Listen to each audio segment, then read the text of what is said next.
around like they're 30 years old.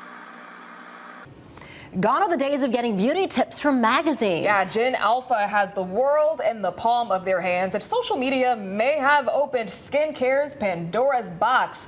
The trend Sephora Kids has swirled around online for months. It describes preteens who are captivated by skincare. Yeah, they tend to ransack beauty store samples or treat the products more like collectibles. But when these tweens try out these products that are trending, it leads to the skin conscious facing major skin consequences. And I always tell my patients, if you can't pronounce it, don't buy it. I spoke to Nadine Karen, an advanced practice registered nurse at Skin Medical and Wellness in South Windsor, about the dangers of young girls using skincare products meant for adults. So there are a lot of fillers in those products, and some of them are known carcinogenics, so that's an issue. And some of them are meant to resurface the skin. You've likely heard of these resurfacing agents: retinol, glycolic acid, hyaluronic acid, vitamin C, AHAs, BHAs. The skincare alphabet soup seems endless, but the bottom line is young skin doesn't need it. When you add these things to your skin, it breaks down the barrier, and it could actually be doing the opposite of what they intend to do. They have cellular renewal that we don't have at 40, 50. So we're trying to replace some of the moisture that's been lost in our skin at 35 plus. They don't need that. They have plenty of moisture in their skin. Skin damage from these products can cause redness and small bumps on the skin. Even pimple patches can be risky for young skin. A lot of preteens are using these sticker-like patches even though their skin is pimple-free. According to the American Chemical Society, pimple patches are primarily made of hydrocolloid, which generally does nothing to acne-free skin. However, they can sometimes cause mild irritation due to the adhesive if applied to areas without active acne. Popular brands like Bubble and Drunk Elephant made posts about chemical warnings in their products. On November 16th, Drunk Elephant issued a voluntary recall for 3 of its products due to an ingredient mix-up during production. Earlier this year, brands like The Ordinary and Kiehl's created campaigns calling out the dangers of kids diving into intense skincare too soon. Their mission is to remind kids and teens to enjoy their youth. Teens like Madison Smith, who finds joy in using the beauty products she and her friends see on TikTok. It wasn't until she had a skin scare at her sleepover birthday party that her perspective changed. Well, first it was like this scrub, and I started using it, and I didn't feel anything.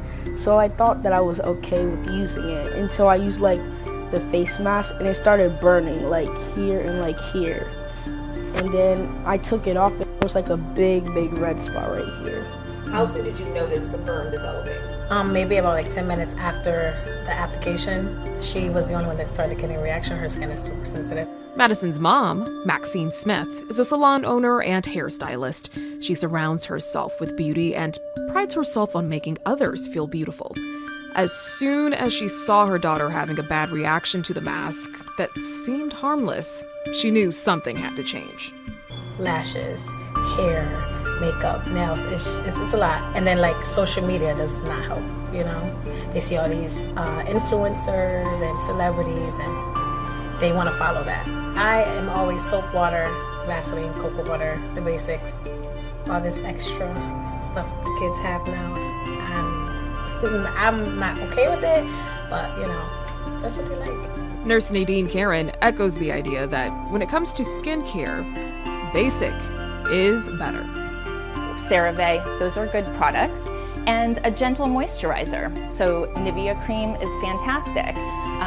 CeraVe, Cetaphil, just the basic. Doesn't need color. It doesn't need any of the extra ingredients in it. Doesn't need perfumes, just basic. There are benefits to young people learning how to care for their skin early, but is it a slippery slope? Skincare company Drunk Elephant is a wildly popular brand among young consumers, largely fueled by TikTok. I think that part of it is good, that they're learning and they're educating themselves and they have that self-care thing going, and I think that can't be a bad thing. We just need to, be clear on which products are for who and what's appropriate. The tough part for screenagers is how to tell the difference between what's appropriate and healthy and what may be damaging.